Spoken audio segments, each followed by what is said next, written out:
Buffalo, un mercredi avant midi. Ce directeur d'un refuge pour migrants vient de recevoir un appel des agents frontaliers. Une mère hongroise et ses 2 enfants ont été interceptés alors qu'ils tentaient de se rendre au Canada.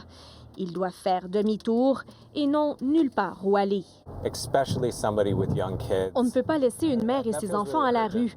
Il faut les mettre en sécurité, dit-il. Matthias dirige le refuge Vivez à Buffalo. L'année dernière, plus de 2000 migrants y ont transité. Près de 80 d'entre eux voulaient aller au Canada, principalement par le chemin Roxham. Depuis qu'ils ne peuvent plus demander l'asile en passant par la frontière canadienne illégalement, beaucoup ne savent plus où aller.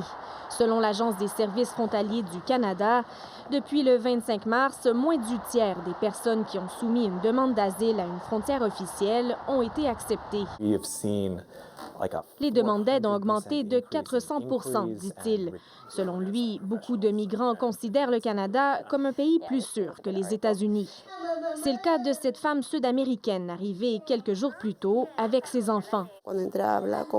Elle pensait pouvoir rejoindre sa belle-sœur en Ontario, mais elle vient d'apprendre qu'elle n'est pas considérée comme un membre de sa famille en vertu de l'entente sur les tiers pays sûrs. Je rêve d'acheter une maison à ma mère et de faire soigner ma fille au Canada, dit-elle. À la gare d'autobus de Buffalo, cette militante informe les voyageurs et les employés des nouvelles règles à la frontière. Elle veut éviter que des migrants se voient refuser l'entrée au Canada, ce qui pourrait les empêcher de refaire une tentative pendant 1 an. Ils sont ici, sont un plan B. Donc, nous laissons des messages d'aide. Ce concierge d'origine portoricaine dit aider plusieurs familles par semaine qui veulent aller au chemin Roxham. Il ne savait pas que les règles avaient changé. En route vers le refuge, Matthias apprend que la mère hongroise tentait de rejoindre son mari, réfugié au Canada.